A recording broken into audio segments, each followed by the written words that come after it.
नमस्कार दोस्तों, मेरा नाम राजेश बब्बर है। तो सेकंड हाउस के बारे में जो थोड़ा सा पार्ट रह गया था बीपीएचएस का, वो आज मैं आपको बताने जा रहा हूँ। और सिंपल है, ज़्यादा इसको कवर नहीं करूँगा, बेसिक ही आपको यहाँ पे बताऊँगा। तो यहाँ पे फाइनेंस के बारे में, पैसे के बारे में कहा गया है कि अगर क्या कॉम्बिनेशंस होते हैं कुंडली में, तो उसके हिसाब से फिर प्रॉब्लम होती है। तो आइए ये पूरा स्टडी करते हैं और आपको मैं पढ़ के भी बताऊंगा साथ साथ। तो वीडियो आरंभ करने से पहले भगवान गणेश जी और भगवान शनिदेव से आराधना करूंगा, सबके घर में सुख और शांति बनाए रखें। शॉर्ट वीडियो है क्योंकि ये सेकंड पार्ट है सेकंड हाउस के बारे में। तो आइए यहाँ पे बीपीएचएस हमें क्या कहती है, और आप जा सकते हैं चैप्टर 13 बीपीएचएस का।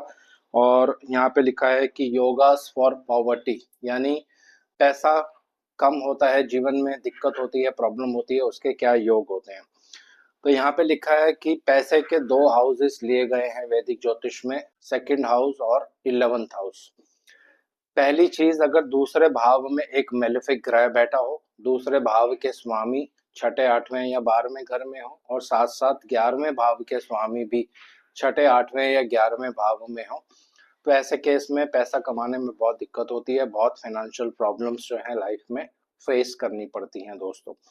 यहाँ पे और भी बहुत सारी कॉन्सेप्ट्स लिखे हैं, लेकिन उनको मैं यहाँ पे नहीं बता रहा हूँ। सेकंड रूल यहाँ पे कहते हैं कि अगर सेवंथ लॉर्ड और 11th लॉर्ड, क्योंकि ये दोनों पैसे को इंडिकेट करते हैं। 11th हाउस जहाँ से आप पैसा कमाओगे, सेकंड हाउस जो आपके पैसे का हाउस होता ही है। अगर ये दोनों अस्त हैं कुंडली में, तो भी आप देखोगे बहुत ज्यादा पर्सन को फाइनेंशियल प्रॉब्लम होती है। तीसरा योग होता है कि अगर सेकंड लॉर्ड भी और 11th लॉर्ड भी, ये दोनों के दोनों मेलेफिक ग्रहों द्वारा कंजंक्ट होंगे, यानी बहुत ज्यादा मेलेफिक ग्रहों के साथ इनकी युति होगी, तो भी आप देखेंगे बहुत ज्यादा लाइफ में फाइनेंशियल प्रॉब्लम्स जो है वो पर्सन को फेस करनी पड़ती हैं। तो ये सारी चीजें यहाँ पे लिखी हैं। और एक और ऑप्शन यहाँ पे लिखा है कि अगर सेकंड लॉर्ड और 11th लॉर्ड ये दोनों मिलकर या दोनों अलग अलग, यानी सेकंड लॉर्ड 6th में हो, 11th लॉर्ड 8th में हो, तो भी ऑथर कहते हैं कि ऐसे नेटिव्स को बहुत ज्यादा मेलेफिक, बहुत ज्यादा पैसे के जीवन में दिक्कत होती है। और सेकंड हाउस में मेलेफिक होना बहुत जरूरी है। ये यहाँ पे एक रूल है जो आपको फॉलो करना है। सेकंड हाउस में मेलेफिक जरूर हो, और सेकंड लॉर्ड अगर 6th 8th 12th में हो, साथ में 11th लॉर्ड भी अगर 8th 12th या 6th में हो, तो फिर आपको पैसे को लेकर जीवन में बहुत दिक्कत आने वाली है दोस्तों। अब ये कहते हैं कि अगर 11th Lord second Lord combust है, वो मैंने आपको बता दिया है।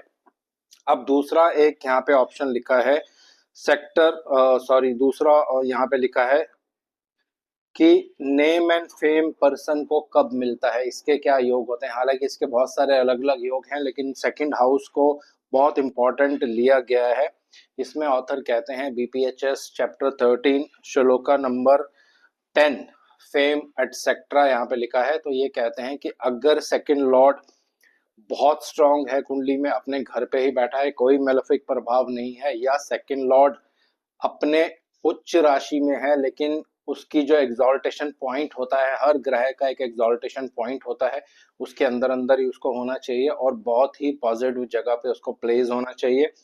तो ऐसे केसेस में लिखा गया है कि सेकंड लॉर्ड जब इस पोजीशन में रहता है, तो पर्सन को नेम एंड फेम मिलता है, और पर्सन दूसरों की मदद करता है, हेल्प करता है, उसको लाइफ में एक डिग्निटी वाली पोजीशन भी मिलती है। ऐसा इसलिए कहा गया है क्योंकि सेकंड लॉर्ड जो है, ये आपके स्टेटस को इंडिकेट करता है। इसीलिए ये श्लोका नंबर 10 में ये लिखा हुआ है कि अगर सेकंड लॉर्ड एग्जॉल्टेड होंगे, सारी चीजें यहाँ पे मेंशन है, तो ऐसे पर्सन्स दूसरों की मदद करने वाले होते हैं, अपनी फैमिली को सपोर्ट करते हैं। लेकिन इसका उल्टा, अगर सेकंड लॉर्ड नीच के होंगे, अस्त होंगे, कम्बस्ट होंगे, तो फिर ऑथर कहते हैं कि ऐसे पर्सन्स को बहुत ज़्यादा फाइनेंशियल डिफिकल्टी होती है दोस्तों लाइफ में। तो ये सेकंड पार्ट था जो मैंने कंप्लीट कर दिया है। हालांकि यहाँ पे श्लोका नंबर 12 चैप्टर, इसमें भी लिखा हुआ है कि सेकंड हाउस आंखों को भी इंडिकेट करता है। यहाँ बहुत ज्यादा अगर मेलेफिक प्रभाव होगा, तो आपकी आईज पर बहुत ज्यादा इफेक्ट पड़ता है। सेकंड लॉर्ड जो है, अगर 6th 8th 12th में हो, या 6th 8th 12th लॉर्ड्स का संबंध सेकंड लॉर्ड से हो, सेकंड हाउस से हो, तो ऐसे पर्सन्स को अपनी आंखों में भी प्रॉब्लम जो है वो देखी गई है दोस्तों।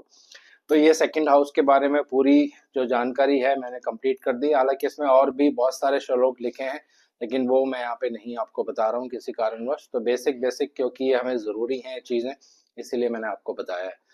तो आज इस वीडियो को यहीं विराम दे रहा हूँ। आशा करता हूँ सब कुशल मंगल होंगे। भगवान शनिदेव से आराधना करूंगा सबके घर में सुख और शांति बनाए रखें।